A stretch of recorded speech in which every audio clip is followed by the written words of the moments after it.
Surat 2 Tesalonika merupakan salah satu tulisan dari Rasul Paulus kepada jemaatnya di Tesalonika.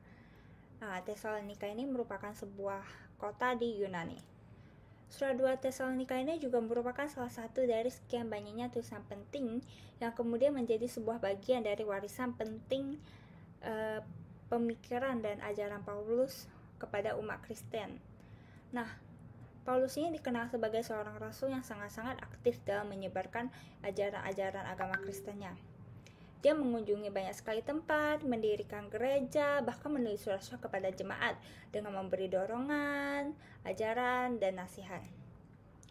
Paulus menulis surat-surat ini dengan memberi pengertian dan meyakinkan kepada jemaatnya tentang kedatangan Kristus yang kedua kalinya.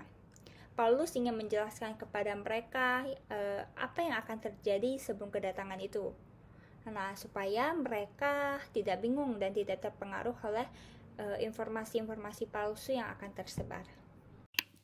Dalam surat 2 Tesalonika, kuatnya adalah kitab 2 Tesalonika menceritakan tentang Rasul Paulus yang mengklarifikasi kepada jemaat yang ada di Tesalonika mengenai kebenaran tentang kedatangan kedua.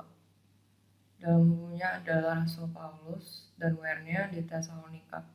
Where-nya adalah dari Wikipedia, surat Paulus kepada jemaat di Tesalonika. Surat Paulus ini diyakini ditulis antara tahun 50 sampai 51 M. Baik, bagian observation mengenai 2 Tesalonika akan dilanjutkan oleh saya.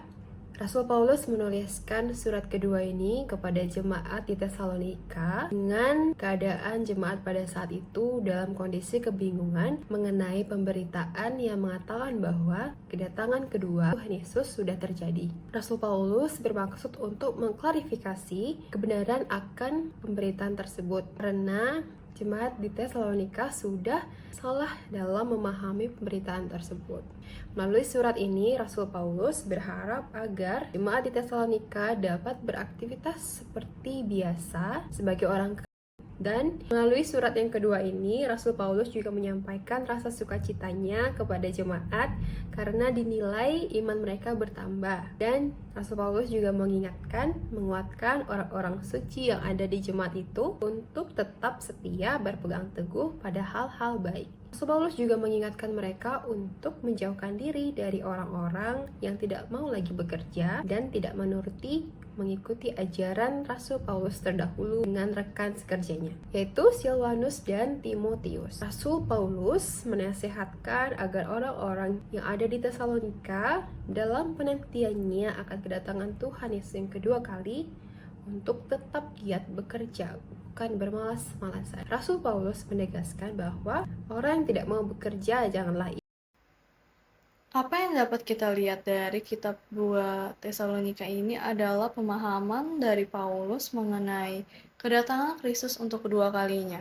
Serta dengan itu kita diminta untuk waspada terhadap pemalsuan akan kedatangan Kristus. Dengan bersikap waspada, kita dapat terhindar dari doktrin yang menyesatkan. Selain diajarkan untuk waspada, kita juga diajarkan untuk menyelidiki informasi yang kita dapatkan terlebih dahulu. Pada kitab ini kita juga diajarkan untuk hidup sesuai dengan ajaran Yesus, yang dimaksudkan kita berbuat baik sesuai dengan ajaran Yesus dan tidak berbuat kejahatan. Beberapa orang di antara mereka merasa bingung dan khawatir karena mereka mengira bahwa kedatangan kedua Yesus Kristus sudah terjadi dan mereka telah ditinggalkan dalam keadaan yang sulit. Surat ini bertujuan untuk memberikan pemahaman dan kepastian mengenai peristiwa-peristiwa terakhir dan kedatangan Kristus yang akan datang. Berdasarkan ajaran surat ini, umat Kristen diharapkan untuk tetap setia dan kokoh di dalam iman, tidak terpengaruh oleh ajaran palsu, dan menjalani hidup sesuai dengan nilai-nilai kerajaan Allah.